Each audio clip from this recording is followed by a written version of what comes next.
Hello, ladies and gents, boys and girls, people of all ages, sexualities, and identities, and welcome back to another comic book review. And today's comic book review is none other than Revolutionary War Alpha.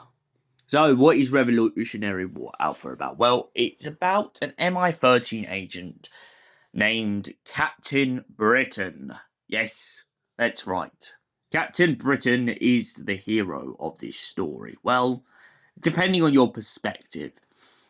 But essentially, he works for MI5 and stuff, and essentially, he's been hired by S.H.I.E.L.D. to go and investigate and try and detect what Maphisto has been doing to the world.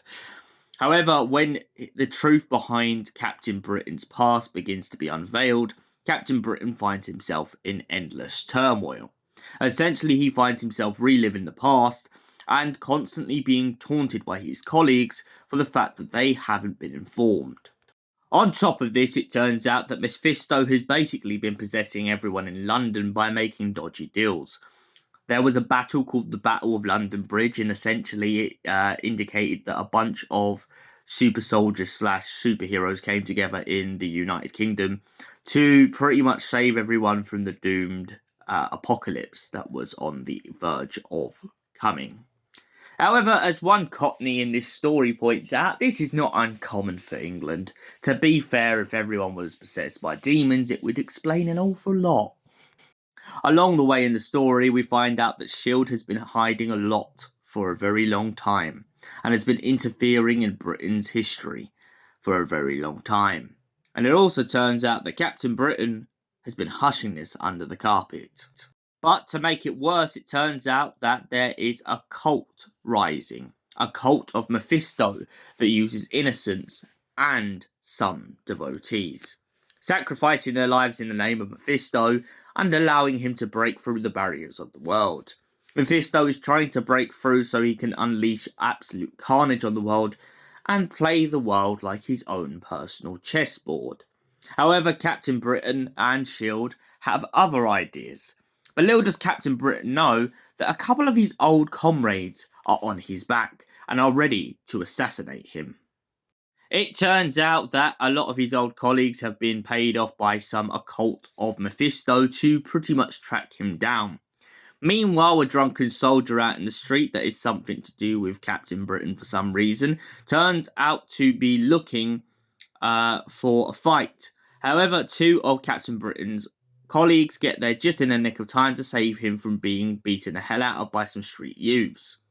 Meanwhile, whilst this happens, it also turns out that this super soldier has a gun named Clementine. Now, this confuses our two main protagonists' colleagues for one reason, because they believed Clementine to be their girlfriend. Most importantly, they didn't believe that there was a sentient gun that works that way. Essentially, S.H.I.E.L.D. turns up midway through this comic book and makes everything a riot. The comic book ends with a cliffhanger of Captain Britain getting caught off guard by his old colleagues. Towards the climax of the comic book, however, there is a couple key moments in which we learn that our Clementine super soldier has post-traumatic stress disorder, meaning that he struggles to cope with the swords of the past. So, Revolutionary War Alpha. What did I think of this comic book? Honestly, it's not my favourite.